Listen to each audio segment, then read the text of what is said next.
लंबे इंतजार के बाद बीजेपी दिल्ली का आम आदमी पार्टी का जो अभेद किला एक तरह से बना हुआ था, वहां पर न सिर्फ सिंधमारी की बल्कि एक अप्रत्याशित आंकड़े के साथ बीजेपी का ये फिगर जो है बढ़ता चला जा रहा है। 47 सीटों पर बीजेपी के उम्मीदवार आगे बढ़ रहे हैं, लगातार लीड किए हुए हैं और इनमें से 19 पर बीजेपी ने जीत हासिल कर ली है। 28 सीटें ऐसी हैं जहां बीजेपी के प्रत्याशी लगातार बढ़त बनाए हुए हैं। और इसी के साथ एक बड़ी खबर, बीजेपी कार्यकर्ताओं को मुख्यालय पहुंचने को कहा गया है। प्रधानमंत्री नरेंद्र मोदी 5:30 बजे बीजेपी दफ्तर पहुंचेंगे। हेडक्वार्टर से पहुंच करके बीजेपी कार्यकर्ताओं को वो संबोधित करेंगे और अब एक परंपरा भी आयुष बन चुका है। हम देखते हैं कि लगातार जब भी किसी चुनावी राज्य से ऐसे नतीजे सामने आते हैं, भारतीय जनता पार्टी सरकार बनाने जा रही होती है, वैसे ही प्रधानमंत्री नरेंद्र मोदी शाम के वक्त जाते हैं, हेडक्वार्टर्स पहुंचते हैं, वहां पर बीजेपी कार्यकर्ताओं को संबोधित करते हैं और एक बार फिर से क्योंकि दिल्ली का जो जनादेश है वो बहुत कुछ बताता है। आप समझिए, भारतीय जनता पार्टी पिछले 3 बार के अगर चुनावी आंकड़ों को आप देखेंगे लोकसभा के लिहाज से, तो बीजेपी बेहतरीन परफॉर्म करती है, लेकिन विधानसभा चुनाव में भारतीय जनता पार्टी उस तरीके से परफॉर्म नहीं कर पाई। लेकिन इस बार आम जनता ने भारतीय जनता पार्टी को एक बार फिर से मौका दिया 1993 के बाद। इसी बीच एक और बड़ी खबर का रुख करेंगे। आरएसएस नेता इंद्रेश कुमार की प्रतिक्रिया, कहा दिल्ली में अहंकार हारा है, दिल्ली में विनम्रता समन्वय की जीत है, दिल्ली में सबका साथ सबका विश्वास की जीत है, ये कहा आरएसएस के नेता इंद्रेश कुमार ने। और हमारे साथ खास मेहमान लगातार बने हुए सर्वेश पाठक जी भी हमारे साथ जुड़ चुके हैं। सर्वेश जी बहुत स्वागत है। लेकिन रमनीश जी, पहला सवाल आपसे ही, लगभग 10% का हम अंतर देख पा रहे हैं आम आदमी पार्टी के पिछले चुनाव के वोट परसेंटेज में और इस चुनाव के वोट परसेंटेज में। इस शिकस्त के पीछे का सबसे बड़ा कारण क्या देख रहे हैं? बिल्कुल सही कहा आपने, इसके बहुत सारे कारण हैं। मुझे लगता है कि सबसे बड़ी बात है कि जब स्वार्थ हृदय से भरा तो सेवा का स्वांग रचाने से क्या। और काठ की हांडी आयुष बार बार नहीं चढ़ती है। आप इसका उदाहरण आप देख सकते हैं कि आप 2013 में वही आम आदमी पार्टी 28 सीट लेकर के आई थी, भारतीय जनता पार्टी 32 और ये कांग्रेस पार्टी 8। लेकिन आज देखिए कि जो पार्टी पिछले चुनाव में 62 सीट लेकर के आई हो, आज वो कहाँ है? 22 सीट पे। और वो भी आप देखिए, सबसे बड़ी बात इसके प्रमुख कारण क्या है कि आप वैकल्पिक राजनीति के लिए आए और भ्रष्टाचार की राजनीति में आप चले गए। आपने यमुना की सफाई करने के लिए आए और गंदा पानी और गंदे नाला आपने बना दिया यमुना नदी को। आप देखिए जिस तरह के सड़क में मुझे लगता है मरम्मत करवाने के लिए आप आए कि और आप मतलब हर एक दिल्ली में आप देखिए सड़क में गड्ढे हैं। लेकिन ये सारी चीजें, ये शीश महल का जो मुद्दा था उसने आम आदमी पार्टी को डेंट पहुंचाया। बिल्कुल बिल्कुल, मैं मानता हूं कि आयुषी शीश महल का मुद्दा हो, चाहे शराब में भ्रष्टाचार के मुद्दे हों, आप ये तमाम मुद्दे जो है, यमुना की सफाई की बात हो, और आपने जो अभी हालिया में आरोप लगा कि यमुना नदी में जो है जहर। तरविंदर सिंह मारवा एक बार सुन लेते हो। जंगपुरा ही थी, लेकिन जंगपुरा में उनको दिखा दिया कि जो कार्यकर्ता जंगपुरा के मंडल अध्यक्ष और जो हमारे कार्यकर्ता थे, उन्होंने दिखा दिया कि आप लोगों के लिए जंगपुरा सबसे भारी सीट गिनी गई। धन्यवाद। तरविंदर सिंह मारवा जिन्होंने यहाँ पर जीत हासिल की, हालांकि वो भी दूसरे दल से भारतीय जनता पार्टी में शामिल हुए थे। जंगपुरा के अगर लिहाज से अगर हम बात करें तो मनीष सिसोदिया को पटपड़गंज सीट छोड़ करके यहाँ से उम्मीदवार बनाया गया था। हालांकि तब से एक मुद्दा ये भी चल रहा था कि बाहरी को टिकट मिला।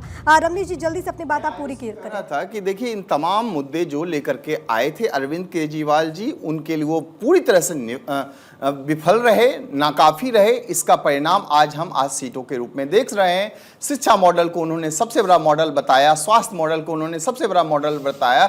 शिक्षा मॉडल से लेकर के यदि आप शराब के मॉडल को आप स्थापित कर देते हैं, आप देखिए कि किस तरह से शराब नीति इनकी बढ़ चढ़ करके बोलती थी। कोरोना काल में हमने देखा कि आप ऑक्सीजन के बजाय, ऑक्सीजन सिलेंडर के बजाय शराब की बोतलें बांट रहे हैं। तो ये सारी चीजें आम जनता के बीच में एक बहुत गहरा मैसेज गया। और यही कारण है कि अपने गठन के बाद आप देखिए महत्वपूर्ण बात है, महिला जो वोटर है 50% वोटर है। कैलाश गहलोत इस वक्त क्या कुछ कह रहे हैं? जिस दिन मैंने रिजाइन किया था उस दिन से मैं कहता आ रहा हूँ कि ये ना 2015 में जो आम आदमी पार्टी थी वो आम आदमी पार्टी है, और ना 2015 वाले अरविंद केजरीवाल हैं। दिल्ली वासियों ने बहुत मजबूती के साथ ये जवाब दिया है कि झूठ की राजनीति दिल्ली में बहुत दिन तक नहीं चल सकती। तो भाजपा को उन सभी जो पूरे कार्यकर्ताओं ने पूरी मेहनत के साथ पूरे इलेक्शन में काम किया, उनको बहुत बहुत शुभकामनाएं। सर, अरविंद केजरीवाल ने बहुत बड़े बड़े वादे किए थे, बहुत कॉन्फिडेंट नजर आ रहे थे। उन्होंने तो ये तक ऐलान कर दिया था कि मनीष सिसोदिया डिप्टी सीएम होंगे। क्या आप कहना चाहेंगे कि कहाँ गया वो सारा कॉन्फिडेंस? अब क्या काफी धरा रह गया दिख रहा है? कॉन्फिडेंस दिखाने में तो उनकी कला है, आम आदमी पार्टी वालों की कला है। और लेकिन मुझे पूरा यकीन था कि इस बार आम आदमी पार्टी दिल्ली से जा रही है। और जिस दिन जाटों के बारे में अरविंद केजरीवाल जी ने कुछ कहा था, तो मैंने उस दिन ये भी कहा था कि आप देख लीजिएगा ये सीट भी न्यू दिल्ली से जाट से ही हारेंगे, और वही हुआ एग्जैक्टली। सर, आप खुद ने भी आपने कैबिनेट संभाला अपने कार्यकाल में, अब आपको क्या लगता है कौन सा चेहरा आप देख रहे हैं कि आप खुद को देख रहे हैं दिल्ली के सीएम की रेस के लिए? वो पार्टी जो निर्णय लेगी वहाँ से, पार्टी जो है वो पहले है, पार्टी क्या निर्णय लेगी उसके हिसाब से आगे की जो उनका मार्गदर्शन होगा उसके हिसाब से आगे चलेंगे। Thank you so much sir, बहुत थैंक यू। कभी परिवहन मंत्री हुआ करते थे आम आदमी पार्टी की सरकार में, लेकिन उसके बाद ठीक आपने देखा कि किस तरीके से जो एलिगेशंस लगे, उसके बाद कैलाश गहलोत ने आम आदमी पार्टी का दामन छोड़ा और उसके बाद कई गंभीर आरोप उन्होंने लगाए। फिर भारतीय जनता पार्टी में शामिल होते हैं, बिजवासन से चुनावी मैदान में रहे, लेकिन सबके बीच आम आदमी पार्टी की बहुत बुरी हार है। आप सोचिए, जब से पार्टी का गठन हुआ तब से ये जो परफॉर्मेंस है पार्टी का, ये सबसे खराब आंका जाएगा। सर्वेश जी, अब आपके पास आते हुए, अगर दिल्ली में भारतीय जनता पार्टी का एक तरीके से जो सतैसा है वो अगर खत्म हुआ है, तो इस जीत के पीछे 5 बड़े फैक्टर्स आपको क्या समझ में आ रहे हैं? देखिए, सबसे बड़ा फैक्टर जो है कि मोदी की गारंटी, क्योंकि देखिए सेंटर में मोदी जी 2014 में जीत के आए, 13 में उससे पहले दिल्ली का चुनाव हो गया था, लेकिन वो जीत की जो प्रचंड लहर थी 2014 के जस्ट 1 साल बाद दिल्ली में चुनाव हुआ, लेकिन वो मोदी फैक्टर काम नहीं कर पाया और अरविंद केजरीवाल प्रचंड बहुमत कहिए, लैंडस्लाइड विक्ट्री कहिए, जीता, क्योंकि दिल्ली की जनता उन्हें समय देना चाहती थी, लैंडस्लाइड विक्ट्री के रूप में दिया।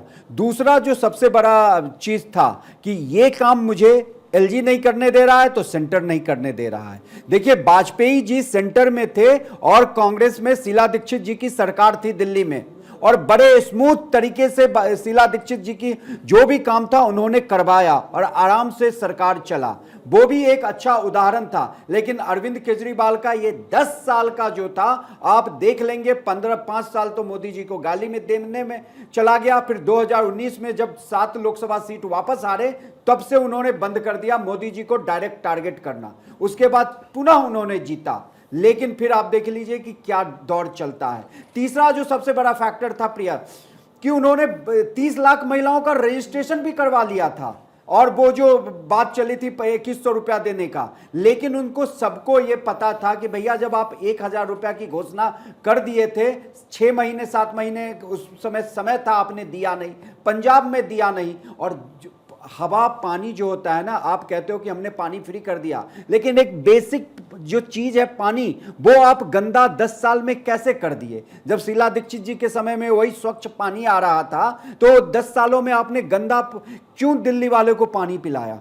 ये सारी जो चीजें हैं। और सबसे बड़ा चीज, आज ऐतिहासिक दिन है, मैं इसलिए बोल रहा हूं कि वो जो 2013 का वो ऐतिहासिक दिन, जिस दिन आम आदमी पार्टी 28 सीटें जीती और उनका उदय हुआ भारत की राजनीति में, और इन 12 सालों में 13 से लेकर 25 का सफर, जिस तरीके से उनका ग्राफ ऊपर चढ़ा उसी तरीके से नीचे गया, और इतने जोर से नीचे गया कि आप देखिए अरविंद केजरीवाल अपना सीट हार चुके हैं। और ये भारत की राजनीति में एक बहुत ही इंपॉर्टेंट डेट है, और बड़े ही मतलब जो आंकलन करते हैं राजनीतिक पंडित जो होते हैं, इसकी पूरी आंकलन की जाएगी।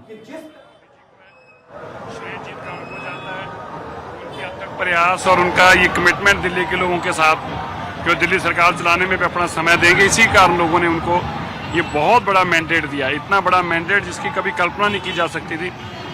जैसे राम मंदिर देश के प्रधानमंत्री मोदी जी बनवा सकते थे, इसी तरह दिल्ली में भी सरकार वही ला सकते थे। 27 साल का सूखा खत्म हो रहा है, सबसे पहले किस तरह का उत्साह है?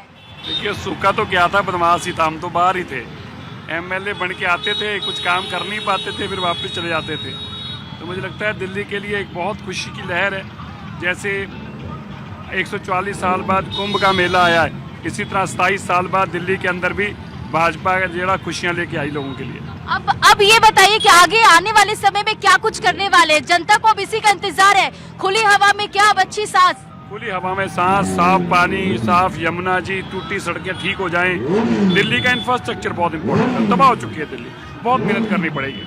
चलिए, बहुत बहुत शुक्रिया हमारे साथ बात करने के लिए। तो देखिए, उत्साह है, रोड शो जारी है। मनजिंदर सिंह सिरसा को आप सुन रहे थे। भारी मतों से राजौरी गार्डन में उन्होंने जीत हासिल की। कैमरा पर्सन मोहित के साथ मैं रंजना रावत। तो मनजिंदर से 18,000 से ज्यादा वोटों से उन्होंने जीत हासिल की है। हमारी सहयोगी रंजना ने उनसे खास बातचीत की, प्रायोरिटीज गिनाया उन्होंने, और ये भी कहा 27 साल का सत्ता का जो एक वनवास था एक तरह से वो खत्म हुआ। बीजेपी हेडक्वार्टर्स की तस्वीरें आई हैं। बिल्कुल, यहाँ पे देखिए किस तरीके से जश्न का माहौल है। हालांकि अब सबके जहन में सवाल ये है कि मुख्यमंत्री कौन होगा। एक नाम अगर सिख किसी चेहरे को आगे किया जाता है तो सिरसा का नाम भी बहुत प्रबल तौर पर उठ रहा है। लेकिन अब सारी बातें और सारे सवाल, लेकिन इन सबके बीच अभी मौका है भारतीय जनता पार्टी के लिए। बिल्कुल रमनीश जी, ट्रिपल एम का जिक्र हम लोग उस दिन भी डिस्कस कर रहे थे। हमने जिक्र किया कि महिला, मिडिल क्लास और मुसलमान, ये आम आदमी पार्टी का एक कोर वोट बैंक था। उसमें कितनी सेंधमारी इस बार के चुनाव में हुई? इस बार देखिए, मैं देख रहा हूँ कि दिल्ली के चुनाव में बहुत सारे ऐसे मौलाना हैं और उन लोगों का भी ये कहना है कि इस बार जो खास करके 14 से 16% आबादी जो है मुसलमानों की है दिल्ली में। और वहाँ पे जो खास करके ओखला की बात करें, सीलमपुर की बात करें, मुस्तफ़ाबाद की बात करें, दरियागंज की बात करें, ये सारे जगह जिस तरह की जोर आजमाइश अरविंद केजरीवाल जी की रहती थी, इस बार उन्होंने लगाया ही नहीं। उन्होंने, मुझे लगता है कि खुले हाथ से ये सारे मौके जो हैं, जो आए हुए थे, वो जाने दिए। और इसमें सबसे बड़ा एक और प्रमुख कारण रहा कि आप देखिए कि खास करके जो कांग्रेस पार्टी है उसने भी काफ़ी डेंट लगाने का काम किया है। आप दिल्ली के चुनाव में आप देख लीजिए कि जो संदीप दीक्षित जो है सामने खड़े थे, तो संदीप दीक्षित ने किसका वोट काटने का काम किया? वो तो वाकई में अरविंद केजरीवाल जी का वोट, और इसका फायदा प्रवेश वर्मा जी को मिला। परिस्थितियां कुछ और अलग होती क्या? सर्वेश जी, मैं लौट रही हूँ आपके पास। फिलहाल हमें एक ब्रेक के लिए यहाँ पर रुकना है, लेकिन भारतीय जनता पार्टी 47, आम आदमी पार्टी 23 और इसी के साथ भारतीय जनता पार्टी यहाँ पर सरकार बनाते हुए नजर आ रही है।